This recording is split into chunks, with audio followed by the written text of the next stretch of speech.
Boa tarde a todas e todos. Vamos dar início à nossa última sessão do 7º CIDECIED e teremos agora a nossa conferência de clausura, né, a conferência de encerramento desse nosso tão profícuo evento, e que terá o tema Governança, Cidadania e Estado Democrático de Direito. Para tanto, temos a alegria e a honra de contar nesse momento com um ufiano de coração e de presença, que é o desembargador André Ricardo Cruz Fontes. Professor André Ricardo, tem pós-doutorado pela Federal de Santa Catarina, doutor em Direito pela Universidade do Estado do Rio de Janeiro e pela Universidade Federal Fluminense. Desembargador com assento na 5ª Turma do Tribunal Regional Federal da 2ª Região e nosso colega docente na Universidade Federal do Estado do Rio de Janeiro, a Unirio. E comungando também dessa mesa o nosso patrono do evento, né, o portentoso professor doutor Gilvan Luiz Hansen, que todos nós sabemos a extensão do currículo do professor Gilvan. Ele é diretor do CIDECIED, presidente honorário do Instituto Gilvan Hansen e professor, para nossa alegria, do Departamento de Direito Privado, né, da Faculdade de Direito da Universidade Federal Fluminense, e lecionando, além da graduação em Direito, nos programas de pós-graduação em Sociologia e Direito e no PPGD, onde temos a felicidade de contar com ele como o primeiro coordenador do programa, que passou pelo processo de fusão que muitos que estão aqui acompanharam. Professor Gilvan é graduado em Direito e Filosofia, mestrado em Filosofia pela PUC do Rio Grande do Sul, doutorado em Filosofia pela Federal do Rio de Janeiro e doutorado em Água, Sustentabilidade e Desenvolvimento pela Universidade de Vigo. Suas investigações abrangem ética, filosofia e teoria do direito, história do direito e filosofia política, com ênfase no pensamento de Jürgen Habermas e uma teoria crítica da sociedade a partir de uma plataforma discursiva. Como já disse, presidente desse nosso instituto, que promoveu tão belos eventos nessas 2 últimas semanas. Então, inicialmente, tenho a honra de passar ao desembargador André Ricardo Cruz Fontes, ou aqui vou chamá-lo de professor. Sim, claro. Né? Estamos nesse ambiente acadêmico e podemos contar com a participação do professor André Fontes. Muito obrigada.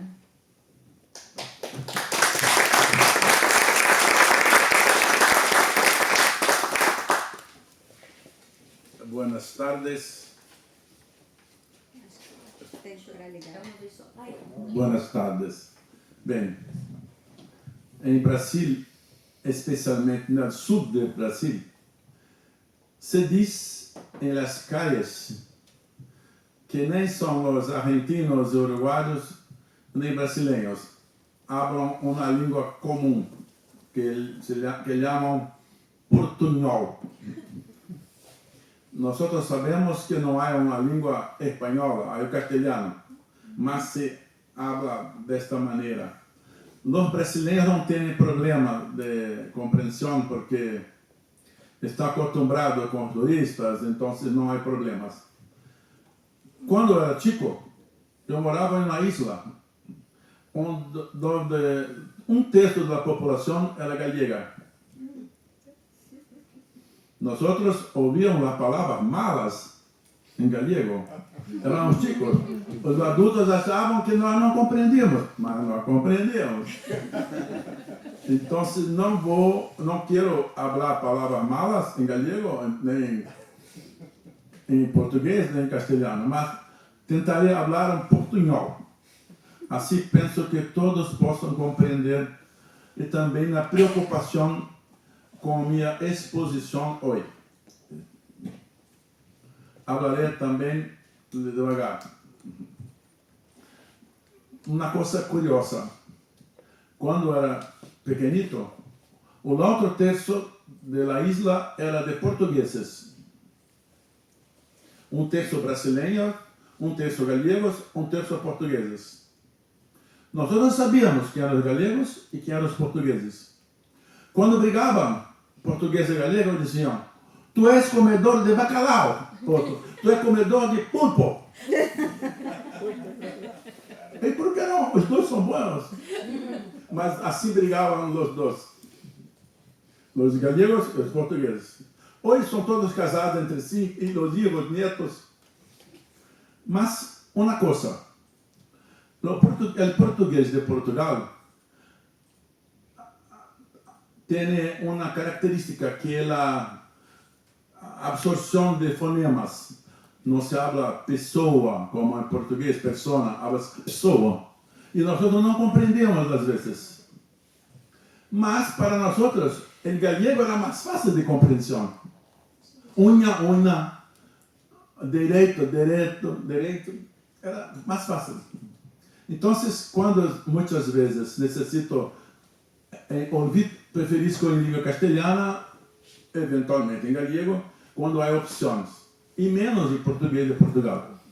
Mas, senhoras, eu sou também português, porque minha família era do grupo de Portugal. Meu abuelo era português. Bem, a minha ponência, exposição, começará com uma afirmação, que não quer dizer que é verdadeira.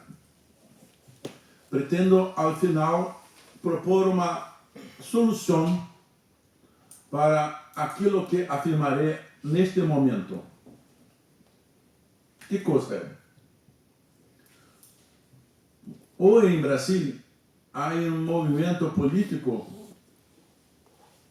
que não estou aqui a defender, não. Não me é tarefas na defesa da política, a questão do povo, dos políticos, dos partidos. Mas há um efeito no direito. E os juristas mais radicais começam a usar uma nomenclatura nova. Não falam mais de Estado de Direito, falam de Estado Democrático de Direito, como está na Constituição brasileira. Em Portugal é o contrário, Estado de Direito Democrático, mas é sempre o contrário. Portugal é sempre o contrário. Classes em Portugal não é classe em castelhano. Aula em castelhano é o contrário em Portugal. Se castelhano é buenos dias, em português é bom dia.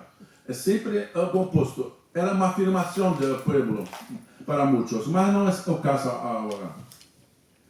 A afirmação é que esta nova visão do Estado democrático de direito ha possivelmente alterado a noção, a caracterização e aplicação da jurisdição. Não estou a dizer que é uma nova jurisdição, não. Mas se diz em Brasil isso, que há uma nova jurisdição em Brasil. Não estou aqui a sustentar este ponto de visão, não. Mas há uma alteração, um cambio. É sobre isso que quero falar. E também quero dizer como, ao final, interpretarei esse cambio. O que significa esse cambio de ideia de jurisdição em Brasil nos últimos tempos? Bem, os livros brasileiros de jurisdição são similares a los espanhóis. Tenho alguns em galego, pouco, mas majoritariamente em castelhano. São similares, com alterações sobre a estrutura dos tribunais, Brasília era uma federação, Espanha tem regiões, é um estado com regiões, então há muitas diferenças. Não há uma federação na Espanha, mas se habla constitucionalmente línguas diferentes em cada região. Pelo menos, ao menos, com previsão de opções de uma língua à outra. Em Brasil não é possível, mas, curiosamente, na Constituição do Estado do Espírito Santo, por exemplo, há uma previsão da língua italiana que é aplicada nas escolas para os chicos português e italiano em las cidades italianas do norte, nas montanhas, nos montes do Espírito Santo. E também uma língua morta na Alemanha, que é o pomerano. 3 estados brasileiros hablam pomerano, com escolas para niños em pomerano. Espírito Santo e Santa Catarina. Há um terceiro estado que é novo, mas com muitos pomeranos, não há todavia uma previsão de escolas em pomerano, mas é só para compreensão. E também, na região do Amazonas, as línguas indígenas são muitas, são mais de 200. São também ensinadas nas escolas. Português é uma língua da etnia indígena. Então, os chicos cantam hino nacional, o hino brasileiro, em português, que é a língua nacional, e a língua indígena. É também uma curiosidade que há em todos os países de língua portuguesa. Não se tinha documentos, as pessoas não tinham documentos para apresentar, sou brasileiro, sou angolano, usavam um chibolete. Habla que caiu no poço da Pontina em português. Não, poço? Você não habla português, tu não é angolano, não é brasileiro. Então, há uma etnia que se chama Guarani, por exemplo, que está em Paraguai, Brasil e Argentina. O povo Guarani é um solo. Tinham inimigos como os cangangues e outros mais, mas eram em 3 países os Guaranis. Mas têm nacionalidade, ou é argentino, ou é paraguaio, ou brasileiro. Mas entre eles são Guarani. Não quero saber da minha condição para Brasil, para Paraguai, para Argentina. Mas na documentação necessitava. E não tinham documentos. Como o Brasil saberia distinguir, separar do Guarani brasileiro, do Guarani paraguaio, do Guarani brasileiro? Uma palavra. Habla que caiu no poço, caiu no poço, não habla português, tu não és brasileiro. O idioma.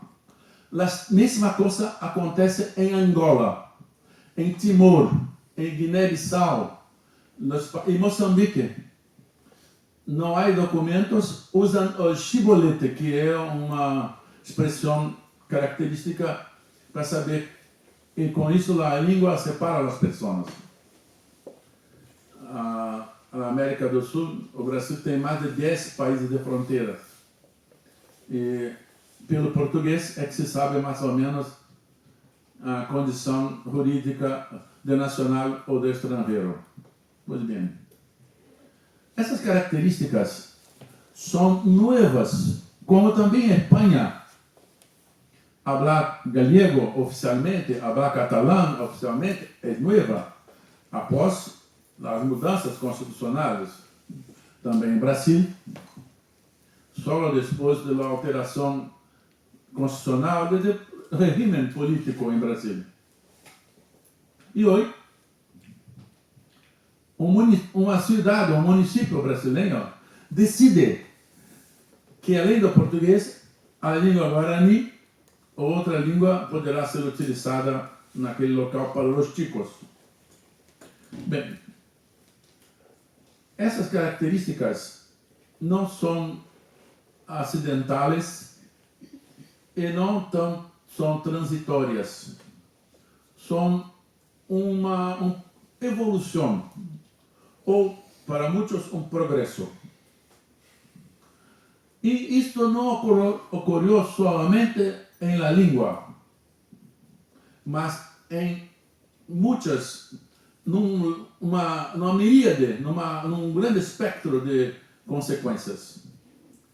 E têm a mesma origem, uma visão de que o centro não é mais a decisão política, mas sim a persona. Não importa a condição. E com essa primeira afirmação de que há uma multiplicidade de locos onde estão a projetar essas novidades, a mesma coisa ocorreu em la jurisdicção.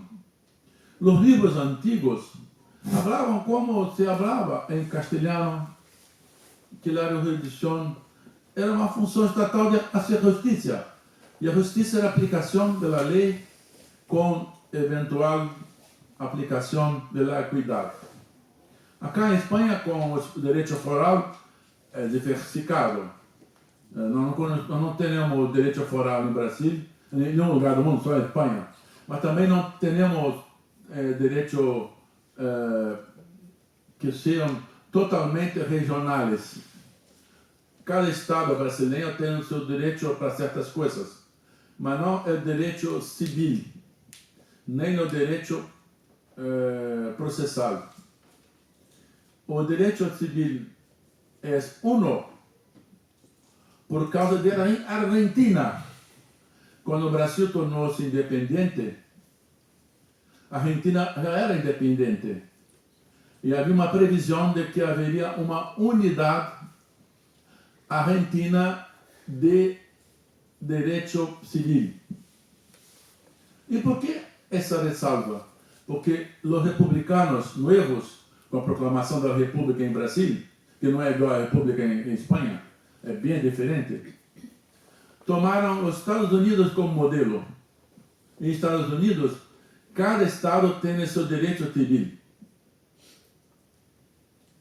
O Brasil utilizou a legislação nacional para o direito civil e, como a Argentina é como os Estados Unidos um direito processal para cada estado, no começo também o Brasil seguiu esta orientação. Então, com a proclamação da República, copiaram o direito processal dos Estados Unidos, cada estado um direito, e de direito civil, um só, como em Argentina. E tudo que interessava unificar, ainda, todavia não fosse direito processal, ia para o Código Civil para unificar-se. Exemplos são as questões de possessão, possessórias. Esse é um momento importante porque a situação daquela época hasta hoje, muitas coisas ocorreram. E parece que esse câmbio não está concluído, não está terminado, não está findo. Está numa evolução. Lembro uma curiosidade que hasta a independência do Brasil era um Reino Unido com Portugal e Brasil. Com a independência não se teve uma ruptura jurídica ou uma bifurcação. E o direito português era o direito português antigo que está todavia hoje em Brasil. Curiosamente, em Portugal, não. porque houve uma assimilação do direito francês em Portugal. Muitos dizem que o direito brasileiro é mais português antigo que o próprio Portugal. Sim, é possível. Mas não temos essa preocupação. Para nós é brasileiro sempre. Então, as mudanças, as alterações da lei, da Constituição, dos direitos, alteraram muito a aplicação da jurisdição no Brasil. Mas não como hoje. Porque nós estudamos o direito civil, o direito público e a necessidade de uma previsibilidade. Estamos a utilizar a legislação em vigor para resolver os conflitos e aplicar de acordo com essa previsão esperada. A lei diz sim, então o juiz diz, bem, deve ser sim. A lei diz não, o juiz deve dizer, então deve ser não. Mas essa é uma preocupação baseada, lastreada em propriedade, matrimônio, em coisas que eram muito claras e definidas no direito privado. Muito claras. Mas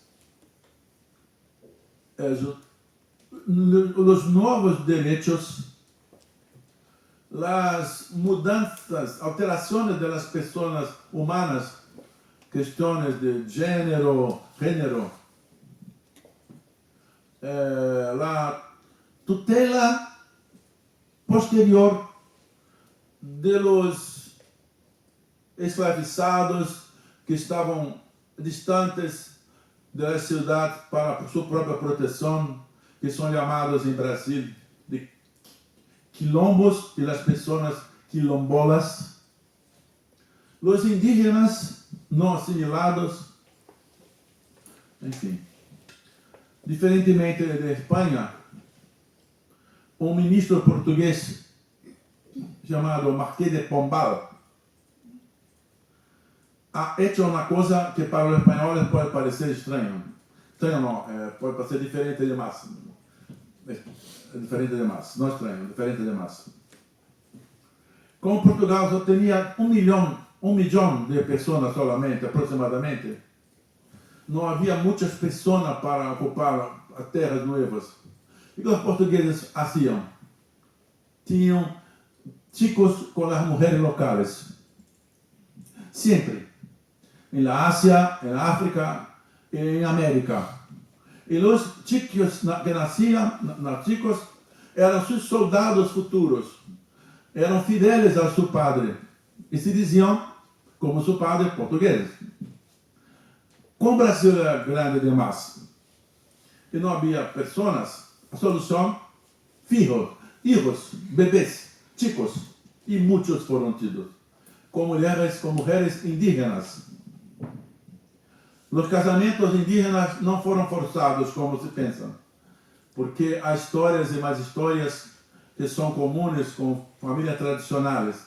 Por exemplo, a rainha Silvia de Suécia é descendente de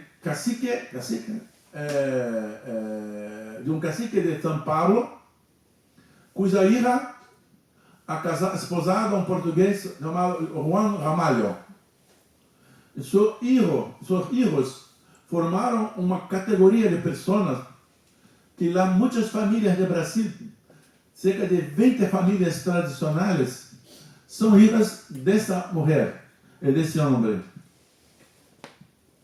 A rainha Silvia, quando indagada, perguntada sobre sua nobreza, ela diz: sou descendente do cacique Tibiriçá. Está em internet. Está isso em internet. Essas questões que eram históricas em Brasil, aos poucos são trazidas com os movimentos políticos, com influência em decisões judiciais. Acabou o tempo? Não. Acabou? Ah, não. Decisões judiciais. Também contratos locais, formas negociais locais, um direito costumeiro local, que en Brasil, el derecho costumero era muy fuerte en la pesca. Porque los japoneses tienen un derecho propio para pesca no legislado, solo para entre ellos. Los gallegos, no los españoles, los gallegos, lo otro. Los otros españoles iban para Argentina, raramente iam para Brasil. Quem ia para Brasil eram os gallegos. Talvez por causa do idioma. Os portugueses tinham um outro direito. Todavia, hoje, em matéria de pesca, há diferenças de soluções para dos problemas. Por exemplo, a barbatana de tubarão, para os japoneses, são dos empregados, não do armador, do dono da embarcação. É uma peculiaridade. Essas movimentações raramente legavam à justiça. Mas, depois da Constituição de 88, regaram.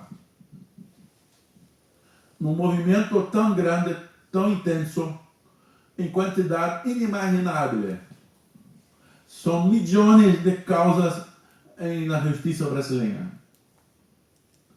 E a sociedade influenciou a decisão judicial em vários modos. Inicialmente, por exemplo, nos anos 80, a discussão de gênero, sim? Começaram na justiça. Distribuição de fármacos, remédios, na justiça. Não eram temas judiciais. São dois exemplos importantes. Direito de mulher não esposada, não casada. Na justiça. Aos poucos, o direito e a jurisdição deixava os contratos, a propriedade e passava a um movimento mais social ou humano. Diriam, é como a Espanha. Creio que não. Porque o ativismo é ligado a um extremo de uma negação do próprio direito positivo. Um exemplo simples: dos ruralistas, pessoas hacendeiros da zona rural, um pouco de dinheiro. Como se habla porco em castelhano? Cerdo.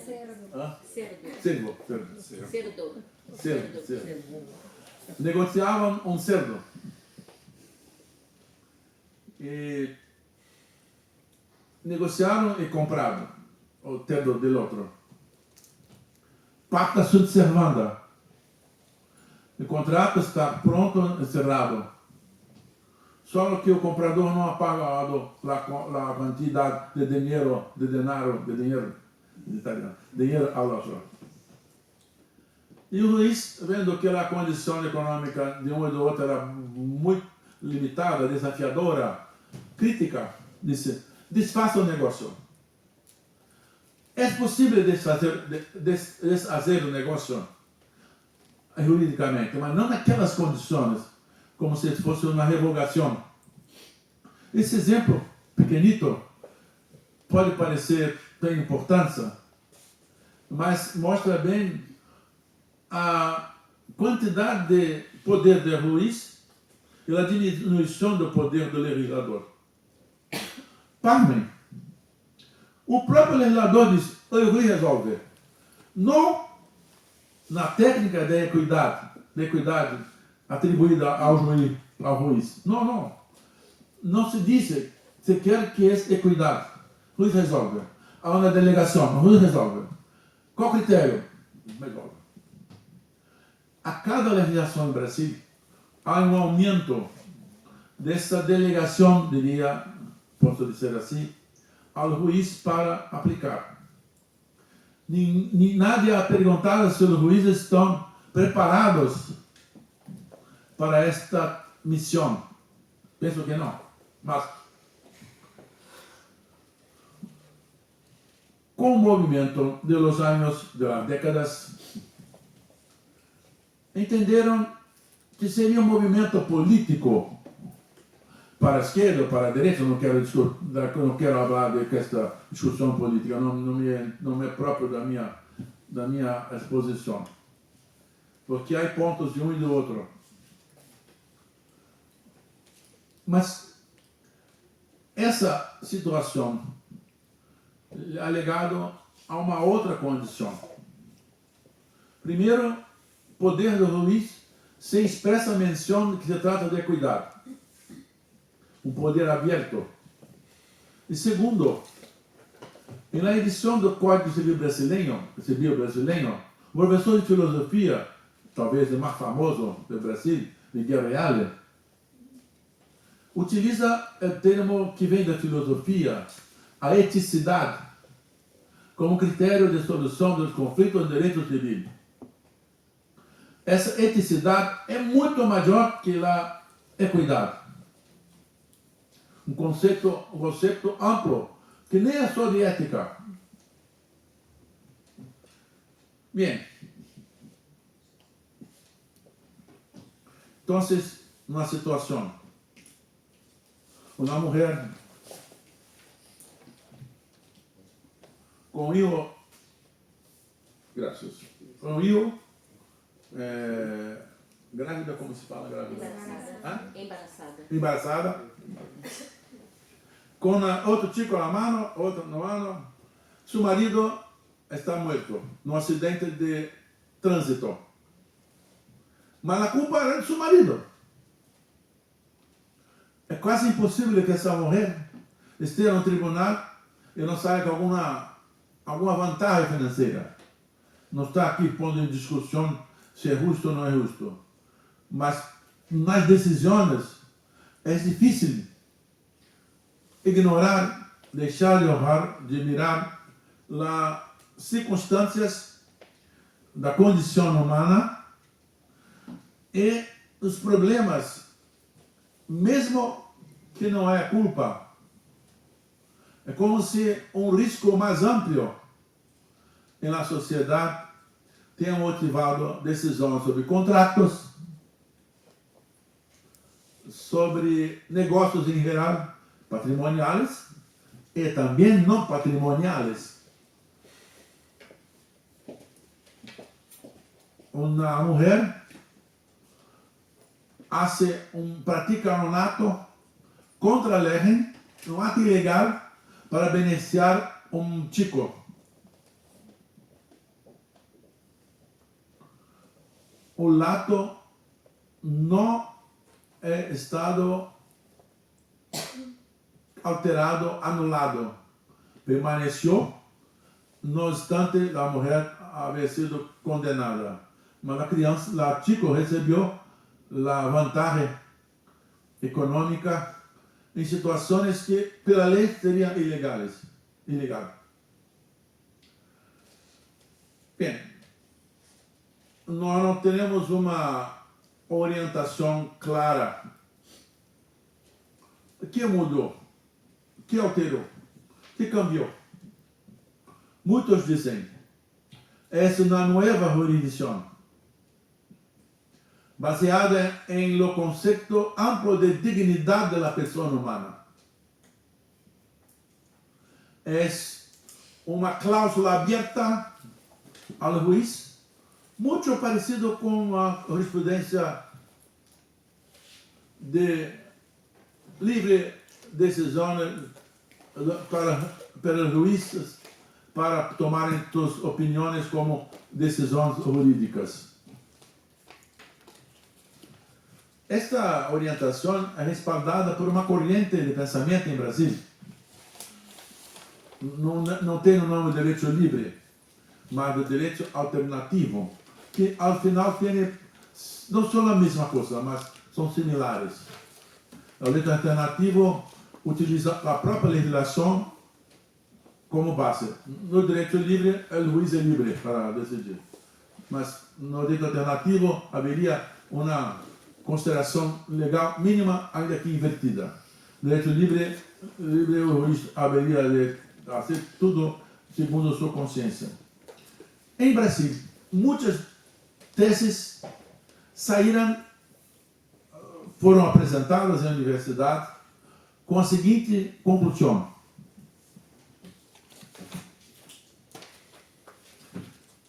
há uma nova jurisdição, há uma nova teoria, há uma outra jurisdição. Lembro que quando se falou da mudança da propriedade, não se disse que havia uma nova propriedade, havia uma mudança da propriedade. Propriedade e sua finalidade social, que vem lá da República de Weimar, mas não se disse que era uma nova propriedade. Os italianos, são uma propriedade, não, são muitas propriedades, todas na aparência de uma só. Mas não disseram que era uma nova propriedade. Em Brasil, estão a dizer que há uma nova jurisdição. O que é muito preocupante, porque na noção de Estado de Direito está incluída a jurisdição como função estatal do Estado. A terceira função do Estado é a jurisdição do Estado de Direito, que é o Estado de leis de previsibilidade legal. E os jornais espanhóis, como um todo, devem mencionar a todo momento decisões da Corte Constitucional Brasileira, ou da Suprema Corte, com alterações muito claras sobre vários assuntos, muitos assuntos, decidindo sem o perfil, limites, restrições da própria lei. Bem, hoje, em Brasil, concluiré, a expressão Estado democrático não é outra coisa senão uma mudança possível por conta das alterações político-partidárias. E a jurisdição teria esse novo perfil, ou para muitos uma nova jurisdição. Mas o que é mais preocupante é que os jovens juízes estão a dizer que têm poderes de fazer qualquer coisa. Significa dizer que o direito legislado estaria, diria, minimizado, ao ponto de dizer que só é um direito, o direito constitucional, e é o direito que a Corte Brasileira, a principal corte, a Corte Maior, dita. Os outros não têm sentido. Então, as diretrizes da Corte autorizam a abertura de julgamentos. Isso sim é uma mudança, isso é uma antítese do Estado de Direito. Que é um Estado de Direito de juízes a legislar. Quando proclamou-se a República em Brasil, havia em Brasil uma figura, os assentos, que eram decisões dos tribunais com força de lei. Com a República, os republicanos disseram, não, isso não é republicano, deve vir ao poder legislativo as leis. Eles disseram, acabaremos com os assentos. Mas hoje, nós temos algo muito maior que os assentos, a generalização dos assentos sem observância da legislação em vigor. Consequências práticas. Os espanhóis sofrem. Sofrem? Sim. Estava em um congresso, um advogado espanhol disse: decisão de um juiz brasileiro. Minha cliente espanhola investiu milhões de euros no negócio, está a sair sem nada. nenhum dinheiro do que se trouxe acá para o Brasil. Como é possível? Segundo o espanhol, tem um contrato, transferir tecnologia, a tecnologia foi passada ao brasileiro, que resolveu fazer a mesma coisa, e minha tecnologia não está protegida. Esses dois exemplos com os espanhóis são exemplos reais. Efeito de negócios do Brasil em Espanha. Solução. Sequer se tenha um nome para esse poder absoluto dos juízes brasileiros. Tradicionalmente era a equidade. Se é uma solução de juiz que não está na lei, era a equidade, decisão de equidade. Como o nome já nos diz, uma solução refletida, pensada, com elementos históricos, precedentes, de analogia, algum tipo de consideração mínima na aplicação. Não há. Vem no Código Civil e disse: é uma eticidade aberta. E todo direito está assentado numa ética aberta. Mas nem todas as decisões são de conteúdo ético. Mas se diz que é uma nova jurisdição. E os direitos patrimoniais são os principais alvos dessas alterações, desses câmbios, em favor de uma suposta dignidade da pessoa humana que não está na sua existência mínima posta em discussão, porque o Estado paga quantia em dinheiro para que a pessoa possa sobreviver sem trabalho. É possível isso? Está na lei. Todos os dias há julgados nesse sentido. Mas por que muitos estão nas calles? Informações, dificuldades de compreensão, mas a lei permite a consideração. Um homem preso em presídio recebe dinheiro, moneda para a sua família. Não trabalha, mas recebe. Essa é a nova visão. Não é uma jurisdição propriamente, é um aumento de jurisdição agregada à função legislativa que não tem comparação nem com os romanos, que normalmente faziam uma conferência histórica para concluir determinadas soluções nos tribunais em Roma. Que coisa é essa? Não sou. Uma coisa é certa, e afeta a Espanha. Os negócios hoje necessitam de cláusulas especiais em negócio no Brasil, criando sanções contratuais para interpretações flexíveis, fluidas, em situações em que envolvam dinheiro e pessoas em sua dignidade. Cláusulas que mantenham algum equilíbrio, mas não essa discrepância de situações. Por quê? Isso não é propriamente direito. Não é direito. Não é direito porque não se tem previsibilidade, não é direito porque não se conhece, não é direito pela diversidade de situações. Como haremos a configuração ou caracterização dessa nova realidade?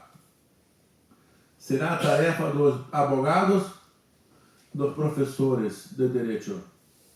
Mas uma coisa deve ser dita aos espanhóis: jamais negociem sem cláusulas especiais que mantenham de forma explícita que os contratos celebrados em Brasil tenham uma equivalência e com sanções se os resultados esperados não sejam alcançados. Espero que mi portunhol não tenha causado mais conflitos que esse que trago em minha exposição. Muito obrigado. Muito obrigado.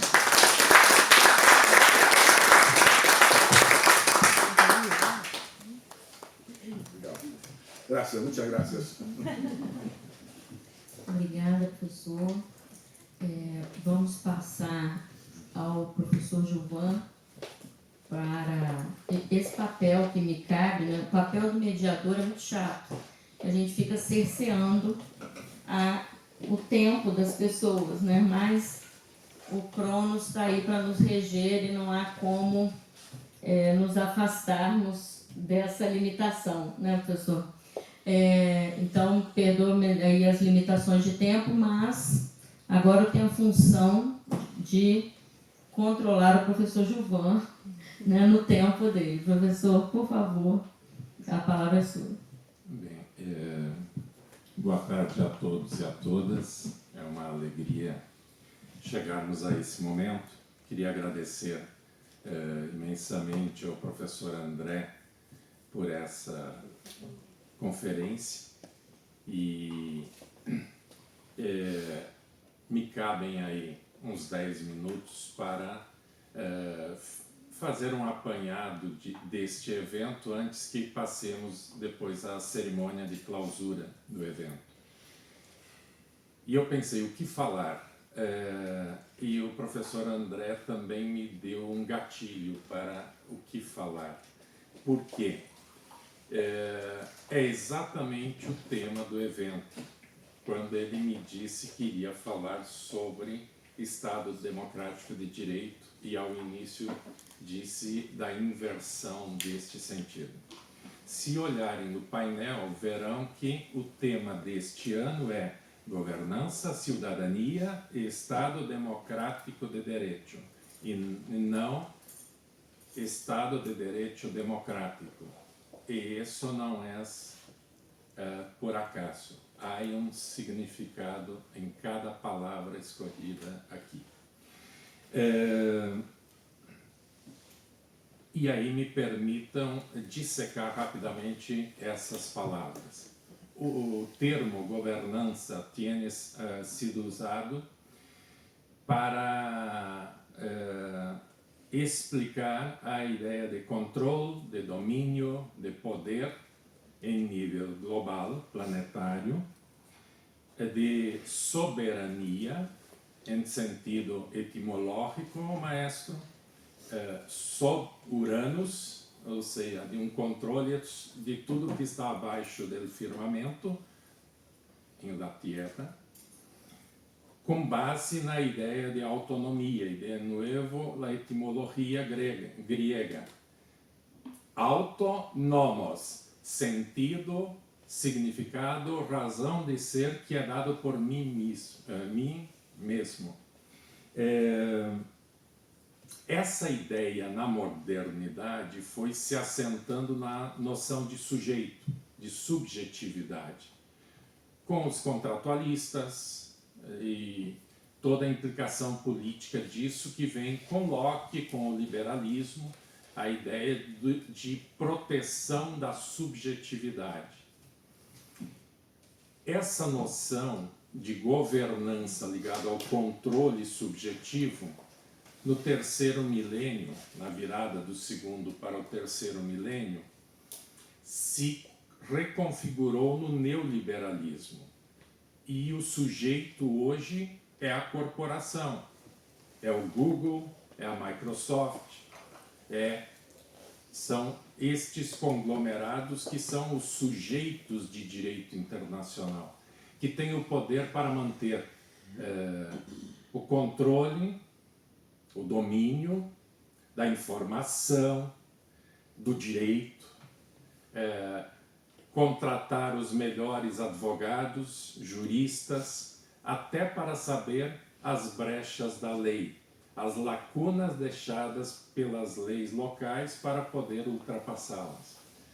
São essas autonomias que se manifestam hoje na forma de compliance, de ISO 9000, ISO 14000, ISO 22000 e que antes falavam em qualidade total, porque é fundamental para essas corporações autônomas ter segurança jurídica. E por isso tem que adaptar os países todos a essa uniformidade de controle e domínio para que o lucro seja garantido. E se não for garantido, que os estados tratem de cobrir o prejuízo.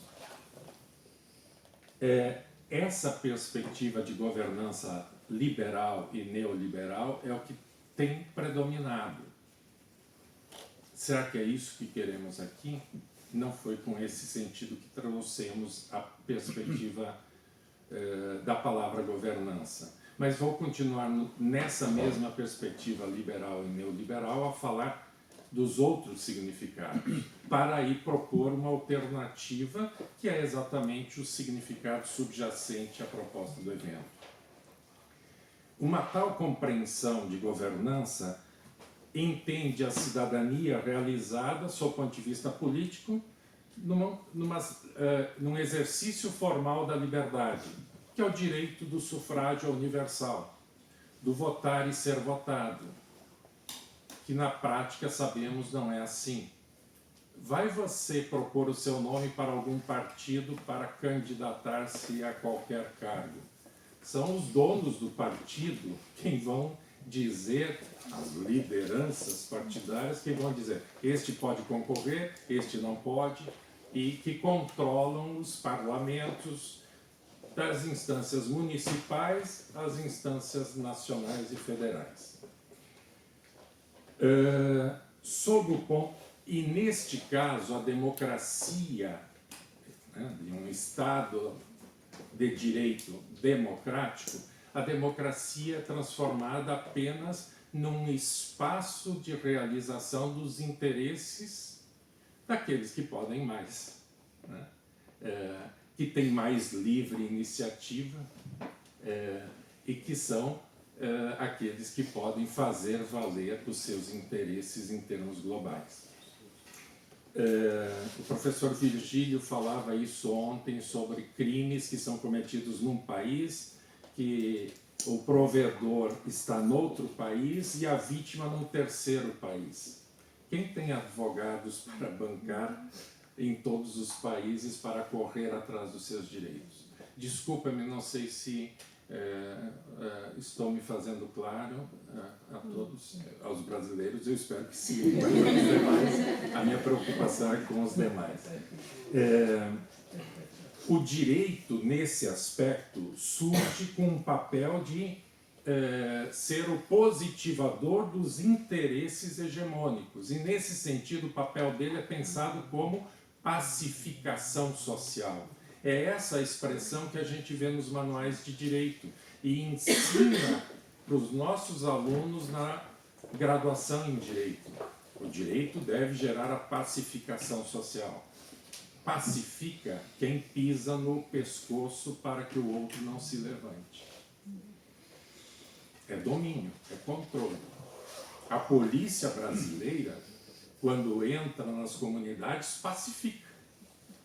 O camburão que sai dali depois para o necrotério levando os corpos, bom, este é apenas quantificação de danos colaterais na pacificação.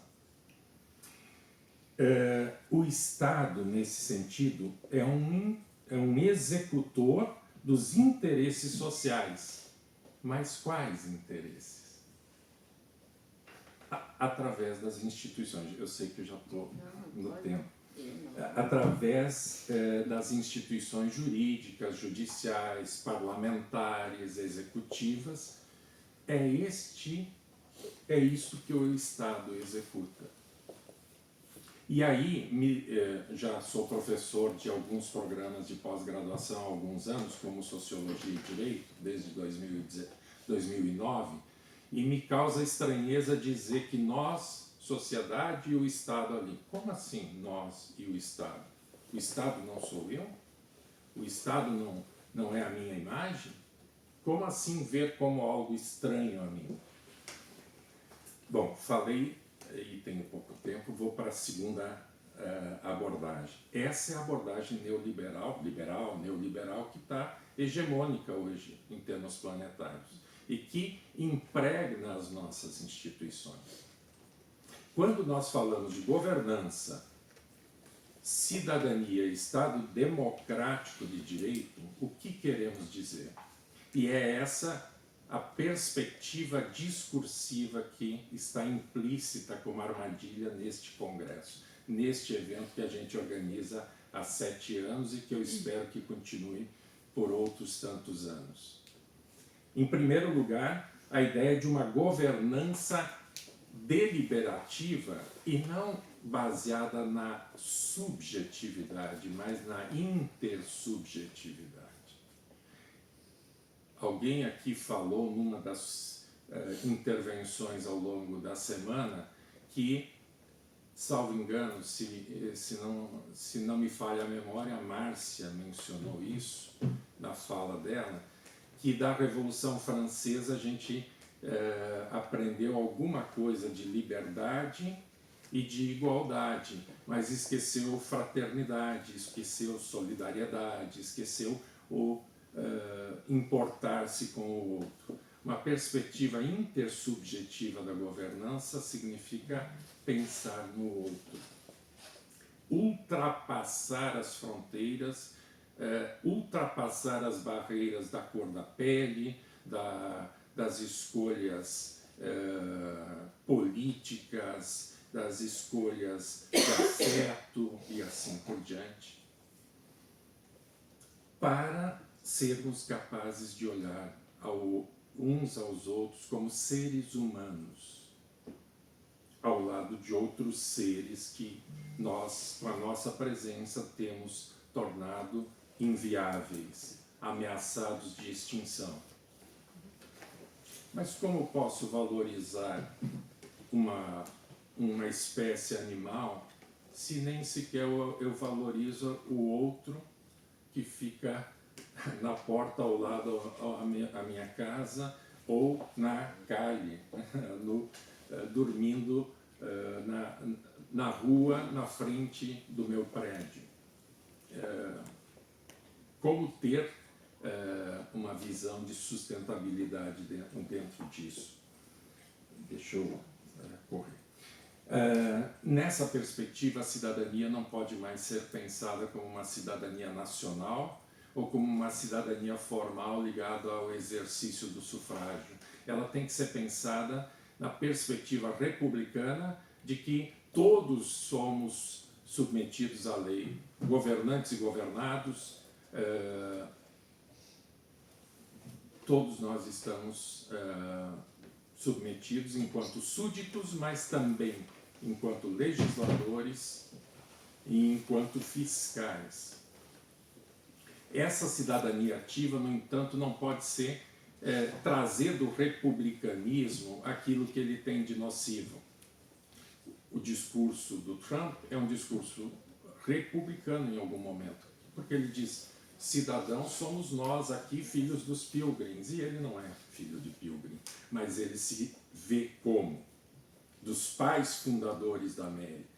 Você latino, você afrodescendente, você não é americano, ainda que os seus papéis digam que sim. Esta ideia, como os franceses fizeram na Revolução, né? Schelling saiu à praça na Alemanha gritando: finalmente chegou a liberdade, a fraternidade, a igualdade, a Prússia. E o Napoleão fez uma ditadura na Prússia, porque citoyen era o francês, os outros são conquistados, o português, o espanhol, o prussiano e todos os demais que o Napoleão conseguiu fazer. Então, essa face do republicanismo, de que só a minha turma é que presta, os outros não são gente, essa não nos interessa. Nos interessa a ideia republicana de que a lei vale para todos. Mas aí entra aquilo que o Sérgio falou, o resgate da perspectiva kantiana de cidadania cosmopolita, que está lá na Paz Perpétua. Que sejamos vistos como hóspedes e não como invasores nos países estrangeiros. Porque se todos nos tratarmos como hóspedes, aí sim a fraternidade, a solidariedade, ela passa a se realizar. O direito, nessa perspectiva, ele passa a ser um espaço resultante da participação crítica e criativa na discussão, deliberação, implementação e fiscalização de normas, de leis, de projetos, de ações na sociedade. E, sob esse ponto de vista, o direito passa a ser resultado de processos discursivos, passa a ser resultado e vai gerar não a pacificação social, mas aquilo que Habermas, falecido em 14 de março deste ano, chamava de interação social. O papel do direito não é a pacificação social, é a interação social que se dá pela sensação de pertencimento. Eu me sinto representado na lei, eu me sinto autor, súdito e fiscal. E é nessa perspectiva, então, para finalizar, eu já extrapolei meu tempo, que o Estado deixa de ser um mero executor dos interesses hegemônicos para se tornar nós. Aquela expressão do rei francês que dizia o Estado sou eu, era uma expressão egocêntrica. Mas a partir do momento que nós começarmos a nos perceber que o Estado somos nós, a coisa muda de figura. Nós ainda achamos espantoso que os torcedores, que os aficionados japoneses vão para os estádios, torcem pelo Japão e depois limpam os lugares, né? Higienizam os bancos, recolhem o lixo. E eu vejo os meus alunos da graduação em Direito, às vezes, falar de desenvolvimento sustentável e no final da minha aula eu vou recolher os copos plásticos que eles deixaram jogados ou nas mesas ou até no chão para depositar no lixo. Que sustentabilidade é essa? Alguém vai recolher, mas tem um preço, tem um custo que nós pagamos nos impostos. Então, o Estado somos nós, pelas ações e omissões que fazemos e temos. Daí a ideia habermasiana de que a democracia não é uma forma de organização de governo, é uma condição de possibilidade para a sociabilidade.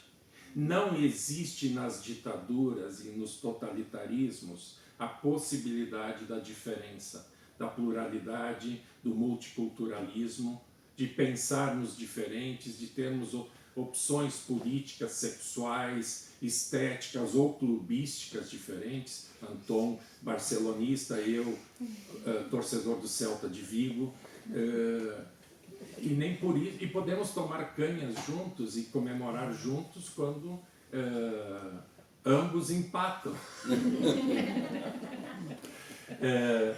Essa pluralidade é que nós temos que garantir. É por isso que há essa reconfiguração. Não há apenas um Estado de direito democrático, porque a ideia democrática ela já é constitutiva da própria possibilidade de sociabilidade que cria diferentes estados de direito ao longo da história.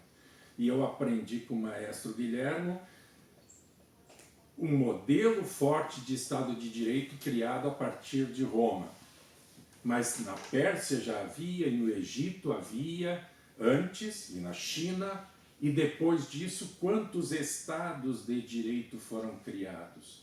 Mas só foram criados porque havia espaços de pluralidade onde eles puderam ser construídos na divergência com o status quo, como rebelião, como resistência e como capacidade de transformação.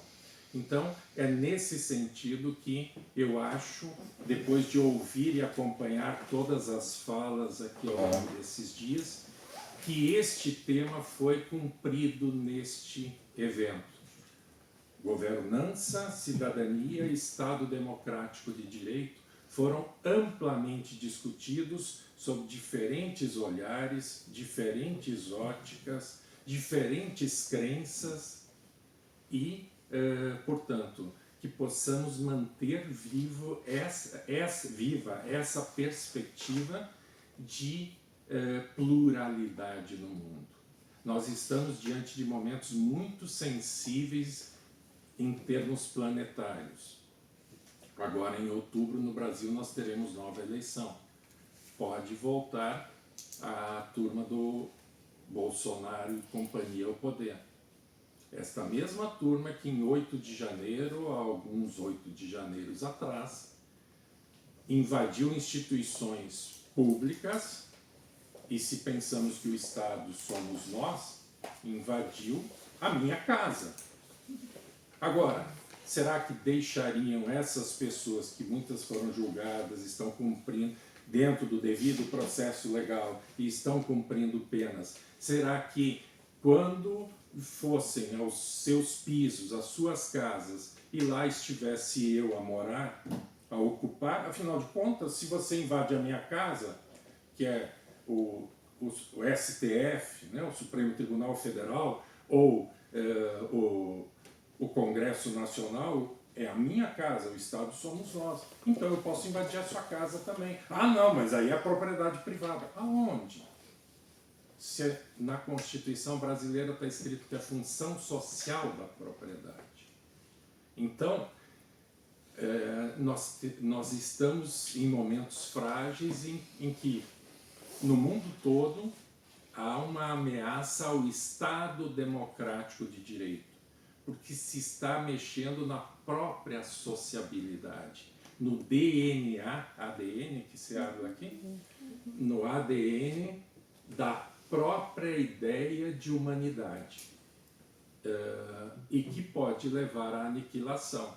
Porque se nós, como hoje de manhã a Cora mencionava, temos 18 mil espécies que podem desaparecer nos próximos 10 anos, por que não 18.001 espécie? Nós sermos a 18.001 nessa brincadeira de bombas atômicas, hecatombes, etc. Daí que a defesa do Estado democrático de direito, das suas instituições e da possibilidade de participação das pessoas é fundamental para construirmos a sociabilidade e aquilo tudo que ela implica contemporaneamente. Desculpa, me estendi demais, mas encerro aqui e agradeço a presidência da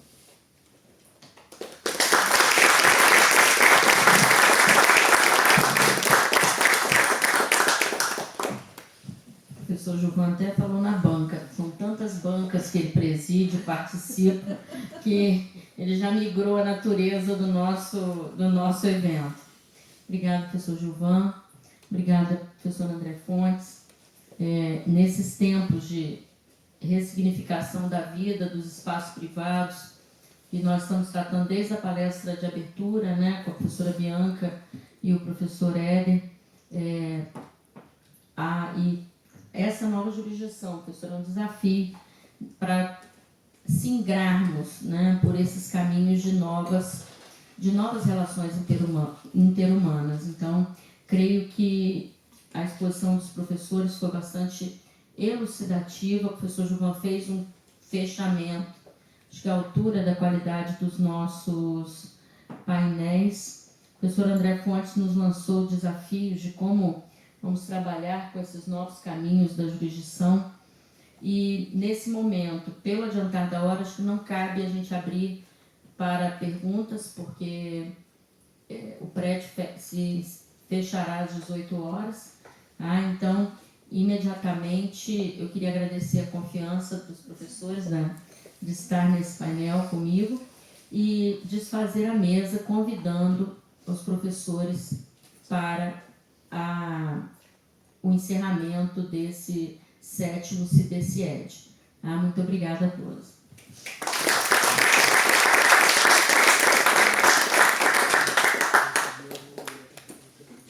Se me permitem a palavra um momento, eu fui investida temporalmente só para este momento, como um agradecimento da Faculdade de Direito, aqui através da decana, a professora Suzana Álvares, que me fez assumir o compromisso de entregar um presente em agradecimento a todas as pessoas da mesa, não só desta mesa, da mesa de encerramento, mas todas as pessoas que estiveram presentes nas mesas de debates ao longo desses 3 dias. Então, os presentes estão comigo. Eu tenho a honra de entregar em primeiro lugar a professora, nossa diretora da Faculdade de Direito da UF, que tem um lacinho aqui para diferenciá-la, porque a Suzana quis trazer algo especial aqui dentro, que eu não sei o que é. É especial. Em nome da professora Suzana e de toda a Faculdade de Direito, muito obrigada.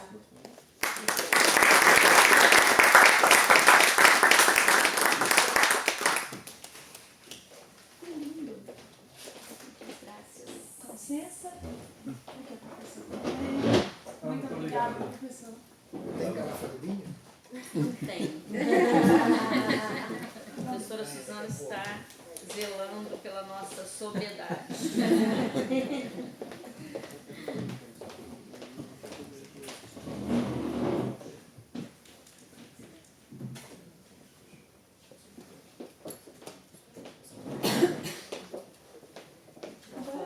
Sim, tirar uma foto. Isso, tirar uma foto. Pessoas da forma.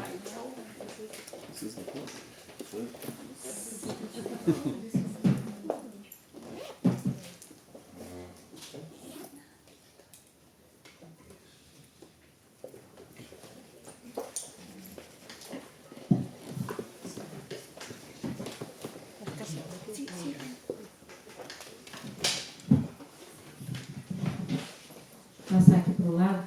Gente, ao final, vamos ver se a gente se reúne próximo ao cartaz do evento para tirarmos uma foto de todos, né, nesse encerramento, tá?